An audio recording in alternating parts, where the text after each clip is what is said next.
You said in the book, the best response to failure is hard work. And I guess that's your way of saying just get out there and compete as a response to, not complaining. It's wild. I just had a conversation with Colonel Douglas McGregor, who spent some time in Iraq. And he just said to me, he was talking about war crimes and he paused and he said, all war is a war crime.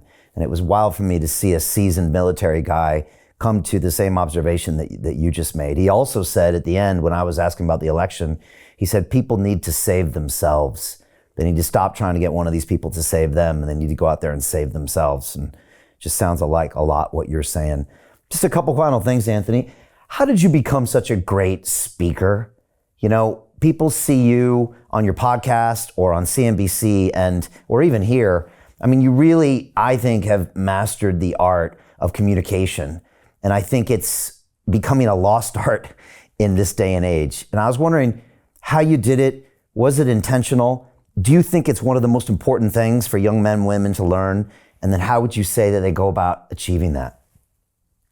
I had an advantage in life. I grew up in a family of 5 boys. And so frankly, we just talk shit to each other every single day, all day long for our entire life. And so if you want to convince 4 other people to do something every day, all day long, you got to get pretty good at communicating. You got to be pretty persuasive.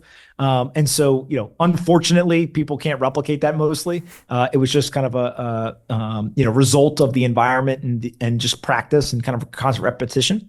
But with that said, I also think that, however good I was at communicating, maybe when I was 18, 19 years old and, went off to college, et cetera, I got much better at it over time because I have the podcast.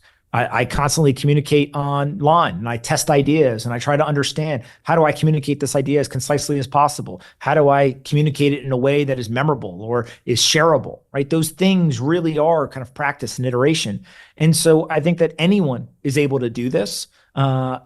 If you are kind of too intentional, it comes off as very inauthentic. But a lot of what we talked today, the reason why I have such kind of high conviction on it, because I thought about these things for a long time. I've written about them. I've talked to them. I've gotten feedback, all that kind of stuff. And so I think that communication really is a byproduct of just how much work have you put in. And it's really just, if you want to be good at communicating, how many people a day do you talk to? Right? Like it's really simple. If you sit behind your computer all day and you're like, I want to get better at communicating. Well, maybe the best thing you can do is just walk outside and start talking to people. Right? That might be the first step. But I do think that there's probably people who look at the way I communicate and they're like, hey, you know what? Actually, he could be way more polished. I probably say too much or, curse too much or whatever. And so it's always, how do you get better? And you look for, right? Especially as you start to have any degree of success, you look for the people who say, hey, you're doing an okay job, but let me tell you how you could get better, rather than people who just walk around and they're like, you're amazing at this. And so I think that that's another piece of it is, as I've learned how to communicate over time, a lot of it was trial and error, but every once in a while, somebody will say something to me. And I hope that I'm intellectually humble enough to say, you know what, you're right. That I did do that wrong. How do you think I should do it in the future? Oh, that's a good idea. Okay, I'm going to try to implement that next time, I'm doing an interview or I'm interviewing somebody or whatever. And so it's just constantly trying to find where is room for improvement and then go follow that. That's great advice.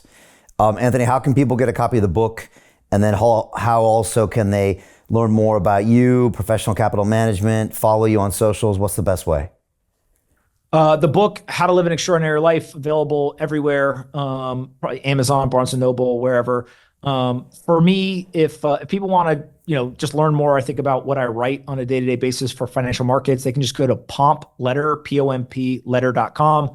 And then Twitter is probably the best social media, just @Pompliano is the Twitter handle. So I really appreciate you doing this and been a fan of the show for a very long time. So pretty cool to be talking to you.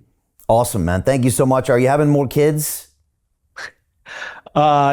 I'll let you know. My wife and I are discussing now, and depending on the day, whatever our kids are doing, as you probably know, some days we're like, we should have 1 million. Other days we're like, oh my God, this is like a zoo around here.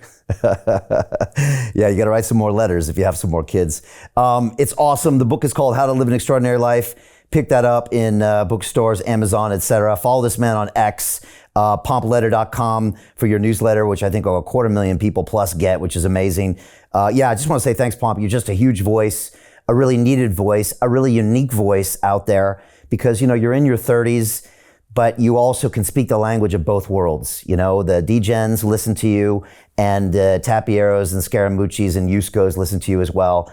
and all the folks in mainstream financial as well. And I don't know, you're very unique. And when we were getting into blockchain heavy in 21, I was watching your shows all the time and your live broadcasts, and it really helped me a lot. So thanks so much for what you do. Next time, let's do this in person in London or in New York.